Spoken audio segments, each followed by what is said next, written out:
আসসালামু আলাইকুম। এটিএন বাংলার গ্রামগঞ্জের খবরে সবাইকে স্বাগত জানাচ্ছি আমি চিন্তিয়া হক। শুরুতেই বিআরবি কেবল সংবাদ শিরোনাম। জাহাঙ্গীরনগর বিশ্ববিদ্যালয় কেন্দ্রীয় ছাত্র সংসদ ডাকসু ও হল সংসদ নির্বাচনের মনোনয়নপত্র সংগ্রহ ও জমা দেবার সময়সীমা 2 দিন বাড়ল। মেহেরপুর সীমান্ত দিয়ে নারী ও শিশু সহ ৩৯ জন বাংলাদেশিকে ফেরত দিয়েছে বিএসএফ।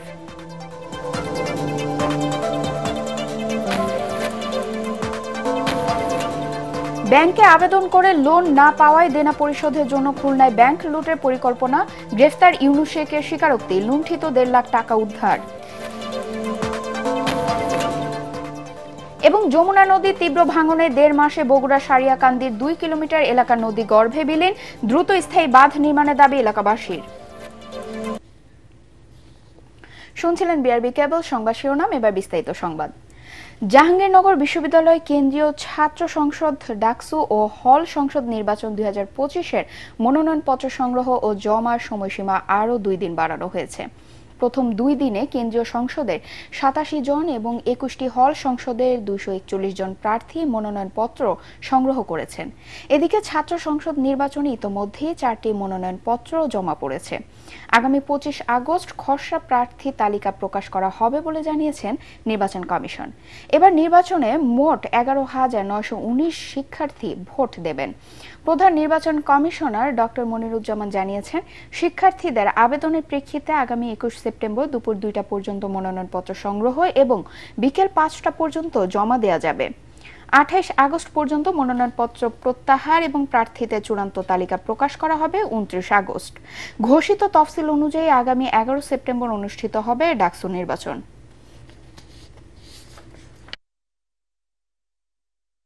মনোনয়নপত্র একটু কম, কারণ আমরা প্রশাসন সূত্রে জানতে পেরেছি যে মনোনয়নপত্র গ্রহণ এবং জমাদানের আরো 2 দিন সময় বাড়ানো হয়েছে। বৈষম্য দূরীকরণ ও প্রাতিষ্ঠানিক সুবিধা বাস্তবায়নের দাবিতে 4র্থ দিনের মতো কর্মবিরতি ও অবস্থান ধর্মঘট পালন করেছেন রাজশাহী বিশ্ববিদ্যালয়ের শিক্ষক কর্মকর্তা কর্মচারীরা। সকালে প্রশাসনিক ভবনের সামনে কর্মবিরতি ও অবস্থান ধর্মঘট পালন কর্মসূচি শুরু করেন তারা। এতে বিশ্ববিদ্যালয়ের পরীক্ষা ছাড়া সকল বিভাগের কার্যক্রম বন্ধ থাকে। আন্দোলনরত শিক্ষকরা দেশের সকল বিশ্ববিদ্যালয়ের মতো রাজশাহী বিশ্ববিদ্যালয়ের সকল বৈষম্য দূর ও পোষ্য কোঠা সুবিধা পুনর্বহালের দাবি জানান। বিশ্ববিদ্যালয়ের বিভিন্ন বিভাগের শতাধিক শিক্ষক কর্মকর্তা ও কর্মচারীরা চলমান এই কর্মবিরতি ও অবস্থান ধর্মঘটে অংশ নেন। বিশ্ববিদ্যালয়ের প্রশাসন ইচ্ছে করলেই আমাদের অধিকার থেকে আমাদের বঞ্চিত করার কোন ইখতিয়ার রাখবে না। আনুষ্ঠানিক অধিকার পাওয়ার জন্য আমরা গত 12/1/2025 রাজশাহী বিশ্ববিদ্যালয়ের সম্মানিত প্রতিনিধি হিসেবে পদ বিনিময়। আগামী নির্বাচন সময়মতো না হলে আবারও গণতন্ত্র ও ভোটের অধিকার হারিয়ে যাবে বলে মন্তব্য করেছেন বিএনপির কেন্দ্রীয় নেতা ও সাবেক উপমন্ত্রী অ্যাডভোকেট এম রুহুল কুদ্দুস তালুকদার দুলু। দুপুরে নাটোর শহরে কানাইখালী পুরাতন বাস স্ট্যান্ডে জাতীয়তাবাদী স্বেচ্ছাসেবক দলের 45তম প্রতিষ্ঠা বার্ষিকী উপলক্ষে আয়োজিত সমাবেশে তিনি এই মন্তব্য করেন। গণতন্ত্রের বিজয় ছিনিয়ে আনতে যারা রক্ত দিয়েছেন সেই রক্তের সাথে কেউ যাতে বেইমানি করতে না পারে সেজন্য সবাইকে সতর্ক থাকার আহ্বান জানান তিনি। এর আগে রুহুল কুদ্দুস তালুকদার দুলুর নেতৃত্বে নাটোর শহরের আলাইপুর দলীয় কার্যালয় থেকে বর্ণাঢ্য শোভাযাত্রা বের করা হয়। স্বেচ্ছাসেবক দলের নেতাকর্মী ছাড়াও জেলা বিএনপি নেতারা এই সময় উপস্থিত ছিলেন।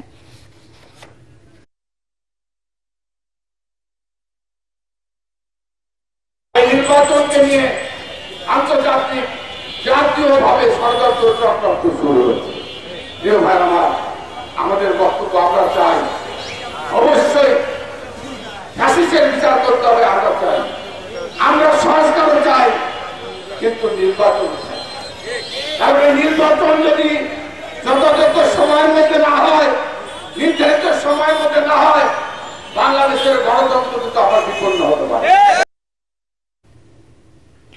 ব্যাংকে আবেদন করে লোন না পাওয়ায় দেনা পরিশোধের জন্য খুলনায় ব্যাংক লুটের পরিকল্পনা করে বলে জানিয়েছেন গ্রেফতার ইউনুস শেখ। খুলনার রূপসায় কৃষি ব্যাংকের ভোল্ট ভেঙে টাকা লুটের ঘটনার মূল হোতা ইউনুস শেখ সোমবার আদালতে স্বীকারোক্তিমূলক জবানবন্দিতে কথা জানান। পরে লুণ্ঠিত 16,15,000 টাকার মধ্যে তার কাছ থেকে 1,52,000 টাকা ও ভোল্ট ভাঙার কাজে ব্যবহৃত যন্ত্রপাতি উদ্ধার করা হয়। বাকি টাকা উদ্ধারে পুলিশের অভিযান অব্যাহত রয়েছে। গ্রেফতার ইউনুস শেখ কৃষি ব্যাংক ভবনে 4র্থ তলার ভাড়া থাকতেন। এছাড়া একই ভবনের নিচ তলায় তার একটি ওয়ার্কশপ রয়েছে। সোমবার রাতে সংবাদ সম্মেলনে খুলনার police super TM Mosharraf Hossain এসব তথ্য জানান। গত শুক্রবার কৃষি ব্যাংক রূপসা শাখার ভোল্ট ভেঙে টাকা লুটের ঘটনা ঘটে। এ ঘটনায় 3 সদস্য বিশিষ্ট তদন্ত কমিটি গঠন করেছে ব্যাংক কর্তৃপক্ষ। দেনা পরিশোধের জন্য সে ব্যাংকের কাছে লোন চায় এবং ব্যাংক তার কাছ থেকে কাগজপত্র নেয়। পরবর্তীতে সে লোন না পেয়ে ব্যর্থ হয়।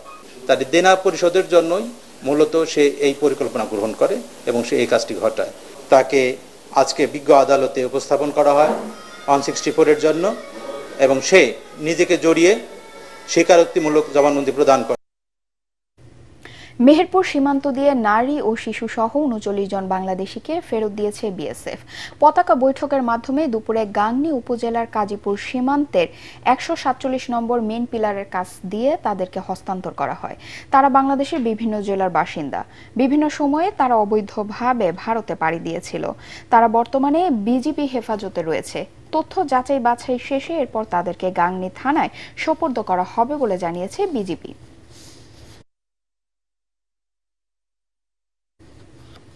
নোয়াখালীর সেনবাগে পুকুরে শামুক ধরতে গিয়ে পানিতে ডুবে 2 বোনের মৃত্যু হয়েছে।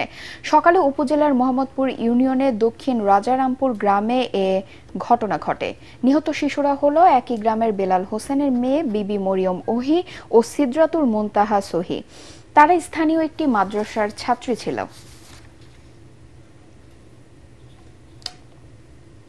নানা আয়োজনে দেশের বিভিন্ন স্থানে পালিত হলো জাতীয়তাবাদী স্বেচ্ছাসেবক দলের 45তম প্রতিষ্ঠা বার্ষিকী।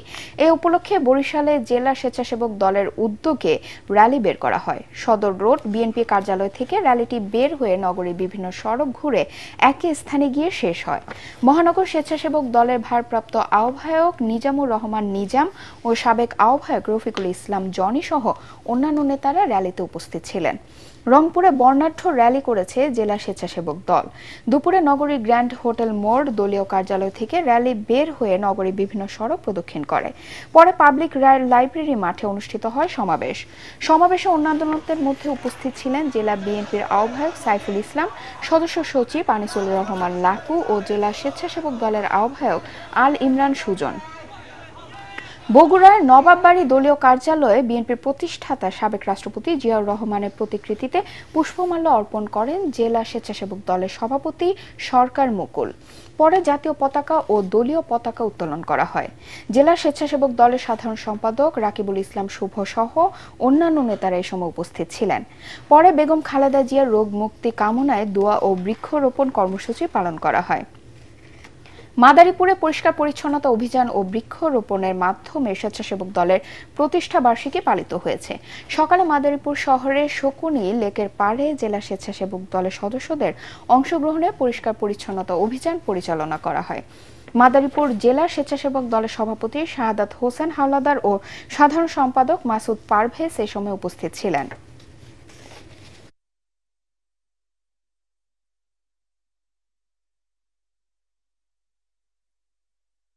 দেশের মৎস্য সম্পদ উন্নয়ন ও সংরক্ষণে জনগণকে আরও সচেতন হওয়ার পাশাপাশি হারিয়ে যাওয়া দেশি মাছগুলো ফিরিয়ে আনতে পটুয়াখালীতে মৎস্য অধিদপ্তরকে কাজ করার অনুরোধ জানানো হয়েছে। জাতীয় মৎস্য সপ্তাহ উদযাপন উপলক্ষে আয়োজিত অনুষ্ঠানে এ আহ্বান জানানো হয়। জেলা প্রশাসক আবু হাসনাত মোহাম্মদ আরিফিন ও পুলিশ সুপার আনোয়ার জাহিদ সহ অন্যান্যরা অনুষ্ঠানে বক্তব্য রাখেন। অভয়াশ্রম গড়ে তুলেই দেশি মাছে দেশ ভরি প্রতিপাদ্য নিয়ে গতকাল থেকে সারা দেশে চলছে জাতীয় মৎস্য সপ্তাহ। খাগড়াছড়িতে ফুটপাতের অবৈধ দোকান উচ্ছেদ ও ফুটপাত দখল মুক্ত করতে ভ্রাম্যমাণ আদালত পরিচালনা করা হয়েছে। সকালে শহরের মসজিদ রোড, কোর্ট রোড ও মুক্তমঞ্চের আশপাশ এলাকায় এ অভিযান চালানো হয়। পৌর প্রশাসন নাজমুন আরা সুলতানা ও জেলা প্রশাসনের দুজন নির্বাহী ম্যাজিস্ট্রেট ভ্রাম্যমাণ আদালত পরিচালনা করেন। এ সময় রাস্তার উপরে থাকা অবৈধ স্থাপনা উচ্ছেদ ছাড়াও শতাধিক ফুটপাত দখলমুক্ত ও কয়েকজন দোকানদারকে জরিমানা করা হয়। যমুনা নদীর তীব্র ভাঙনে প্রতি বছরই বিলীন হয়ে যাচ্ছে লোকালয় সহ শত শত একর ফসলি জমি। নদী গর্ভে হারিয়ে যাচ্ছে ঘরবাড়ি, মসজিদ, মাদ্রাসা ও বাজার। গত 1.5 মাসে বগুড়ার সারিয়াকান্দি উপজেলার কামালপুর ইউনিয়নের প্রায় 2 কিলোমিটার এলাকা নদী গর্ভে হারিয়ে গেছে। সব হারিয়ে এলাকাবাসীর একটাই চাওয়া স্থায়ী বাঁধ নির্মাণের। বগুড়া থেকে আজিজুল হাকিম রুমনের রিপোর্ট। ভয়াবহ আকার ধারণ করেছে যমুনা নদীর তীব্র ভাঙন। জুনের মাঝামাঝি থেকে শুরু হওয়া তীব্র ভাঙনে মাত্র 1.5 মাসে সারিয়াকান্দির কামালপুরের 2 কিলোমিটারেরও বেশি জনপদ বিলীন হয়ে গেছে নদী গর্ভে। তীব্র স্রোতের আঘাতে গৃহহারা হচ্ছে বহু পরিবার, হারিয়ে যাচ্ছে ফসলি জমি আর মানুষের জীবিকা। সেও না গেলে কোনো থাকার কোনো পথ থাকবো না। আমরা বাদে থাকি, সব ই করি, নদী পাতাতে থাকি। এখন আগে ফসল টসল কিছু থাকবো না, আমার খাওয়ারও কোনো ই থাকবো না। বাদের সাথে প্রায় আপনি সেভে গেছে, এখন অতিরিক্ত 4 থেকে 500 ফিট বর্তমানে এখন আছি। আমরা অনেক লোক অনেক কষ্টে আছি। কাজ এই যমুনার কাজ, যাতে আমরা এই দেশে বসবাস করতে পারি। এদিকে বৃষ্টি আর উজানের ঢলে নতুন করে দেখা দিয়েছে বন্যার সংখ্যা। যমুনার ভাঙন ঠেকাতে না পারলে হুমকির মুখে পড়বে বন্যা নিয়ন্ত্রণ বাঁধ। প্লাবিত হতে পারে সারিয়াকান্দি, ধুনট, গাবতলী উপজেলার অধিকাংশ এলাকা। যে বাঁধটা পানি ঠেকায় সারা বাংলাদেশের সেটা নিকটে চলে আসছে। এখন তো আমরা এই দেশব্যাপী মনে হয় চিন্তা ভাবনার মধ্যে পড়ে গেছি। 2 কিলোর মতো এখানে যা ভাঙন চলছে, ওই ধরনের মতো কোনো বাঁধ, কোনো কর্মকাণ্ড যদি আমাদের নদী এলাকায় সাইডে করে, তাহলে অন্ততপক্ষে 5, 7, 8টা গ্রাম যে আমরা নদীর কবলে ঝুঁকির মধ্যে পড়ে আছি, সেটা উদ্ধার হবে। ভাঙন রোধে স্থায়ীভাবে বাঁধ নির্মাণে প্রকল্প মন্ত্রণালয়ে পাঠানো হয়েছে বলে জানিয়েছেন পানি উন্নয়ন বোর্ডের কর্মকর্তা। আমরা ডিপিপিতে সেই চর ড্রেজিং সহ ডান তীরে স্থায়ী তীর প্রতিরক্ষা কাজ অন্তর্ভুক্ত করেছি। আশা করি এই ডিপিপির অনুমোদন হলে ওই এলাকাবাসী স্থায়ীভাবে রক্ষা পাবে। নদী ভাঙন রোধে দ্রুত স্থায়ী বাঁধ নির্মাণের দাবি এলাকাবাসীর। Bureau report, ATN Bangla. শেরপুরে শ্রীবরদী উপজেলার কর্ণজোড়া এলাকা থেকে পৃথক 2টি অভিযানে প্রায় 40 লাখ টাকা মূল্যের ভারতীয় বিভিন্ন চোরাই পণ্য জব্দ করেছে বিজিবি। ভোরে কর্ণজোড়া বিজিবি ক্যাম্পের সদস্যরা এসব জব্দ করে। এ সময় বিজিবির উপস্থিতি টের পেয়ে চোরা কারবারিরা চোরাই পথে আনা মালামাল ফেলে পালিয়ে যায়।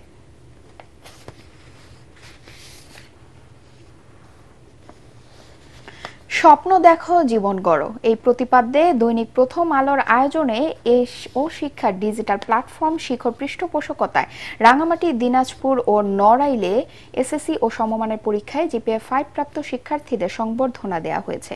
রাঙামাটি সরকারি উচ্চ বিদ্যালয়ে আয়োজিত অনুষ্ঠানে জেলার কৃতি শিক্ষার্থীদের হাতে ক্রেস্ট তুলে দেওয়া হয়। অনুষ্ঠানের শুরুতে জাতীয় সঙ্গীত পরিবেশনের পাশাপাশি রাজধানীর উত্তরার মাইলস্টোন স্কুল অ্যান্ড কলেজের বিমান দুর্ঘটনায় নিহত শিক্ষার্থীদের স্মরণে 1 মিনিট নীরবতা পালন করা হয়। এ সময় জেলার বিভিন্ন মাধ্যমিক বিদ্যালয়ের প্রধান শিক্ষক, অভিভাবক ও এসএসসি উত্তীর্ণ শিক্ষার্থীরা উপস্থিত ছিলেন। সংবর্ধনার পরে ছিল সাংস্কৃতিক পরিবেশনা। দিনাজপুর শহরের বন্ধন কমিউনিটি সেন্টারে অনুষ্ঠান অনুষ্ঠিত হয়। এতে জেলার বিভিন্ন শিক্ষা প্রতিষ্ঠানের কৃতি শিক্ষার্থীরা অংশ নেয়। অনুষ্ঠানে বক্তারা বলেন, নতুন প্রজন্মই দেশের মূল চালিকা শক্তি। কৃতি শিক্ষার্থীদের স্বপ্ন বাস্তবায়নের মধ্য দিয়েই গড়ে উঠবে আগামী দিনে সমৃদ্ধ বাংলাদেশ। এ উপলক্ষে নড়াইল জেলার 3টি উপজেলার জিপিএ 5 পাওয়া 300 জন শিক্ষার্থী ও তাদের অভিভাবক অংশ নেন এক বর্ণিল অনুষ্ঠানে। শিক্ষার্থীরা অনলাইনে নিবন্ধন করে অনুষ্ঠানে যোগ দেন। এরপর দিনভর চলে নানা আয়োজন। এসব আয়োজনের মিডিয়া পার্টনার ছিল এটিএন বাংলা।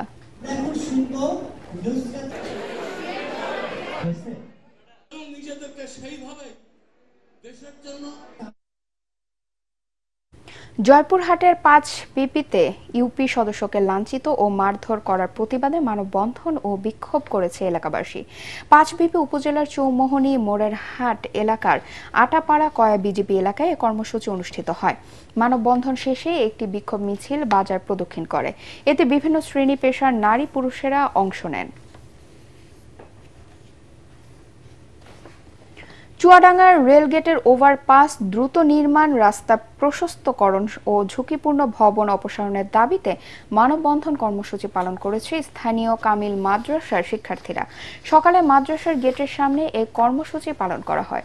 মানববন্ধনে চুয়াডাঙ্গা কামিল মাদ্রাসার অধ্যক্ষ মীর জান্নাত আলী, মাদ্রাসা ব্যবস্থাপনা কমিটির সভাপতি মাহমুদুল হাসান পল্টু, রেলবাজার ব্যবসায়ী সমিতির সাধারণ সম্পাদক রাশেদুল ইসলাম এবং শিক্ষক, কর্মচারী ও শিক্ষার্থীরা উপস্থিত ছিলেন।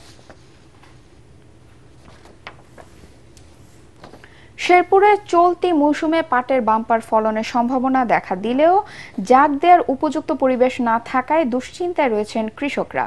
তবে কয়েকদিনের বৃষ্টিতে কৃষকদের মাঝে স্বস্তি ফিরে এসেছে। নিবিড় পরিচর্যা, কৃষি অফিসের প্রশিক্ষণ ও নিয়মিত পরামর্শের ফলে এবার পাটের ক্ষেতগুলোতে কোনো উল্লেখযোগ্য রোগবালাই দেখা যায়নি। আবহাওয়া অনুকূলে থাকায় কৃষি কর্মকর্তারা বাম্পার ফলনের আশা করছেন। একই সাথে কৃষকদের জন্য ভালো দামের সম্ভাবনার কথাও জানিয়েছেন তারা। জেলা কৃষি সম্প্রসারণ অধিদপ্তরের অতিরিক্ত উপপরিচালক কৃষিবিদ হুমায়ুন কবির জানান, ইতোমধ্যে পাট কাটা শুরু হয়েছে।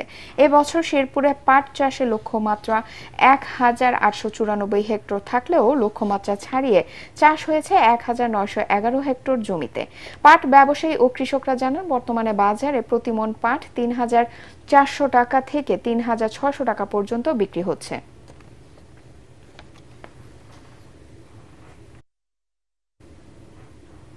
একটি ঘোষণা। এটিএন বাংলার নাম ব্যবহার করে সাংবাদিক পরিচয়ে কতিপয় ব্যক্তির বিরুদ্ধে সংবাদ সংগ্রহের নামে দেশের বিভিন্ন স্থানে চাঁদাবাজির অভিযোগ পাওয়া যাচ্ছে। এ ধরনের চাঁদাবাজ ও ভুয়া নাম ব্যবহারকারীদের নিকটস্থ থানায় সোপর্দ করার জন্য অনুরোধ জানাচ্ছে এটিএন বাংলা কর্তৃপক্ষ। এছাড়াও প্রতিষ্ঠানটিতে সাংবাদিক ও জনবল নিয়োগের ভুয়া বিজ্ঞাপন দিয়ে একটি চক্র প্রতারণা করছে। বর্তমানে এটিএন বাংলায় কোনো ধরনের নিয়োগ প্রক্রিয়া চলছে না। নিয়োগ নিয়ে কারোর সাথে আর্থিক লেনদেন না করার অনুরোধ জানাচ্ছে এটিএন বাংলা কর্তৃপক্ষ। পরবর্তী সংবাদ দেখার আমন্ত্রণ জানিয়ে এখনকার মতো শেষ করছি। এটিএন বাংলা সংবাদ ইউটিউবে দেখতে ব্রাউজ করুন, youtube/ATN Bangla News। ধন্যবাদ সবাইকে।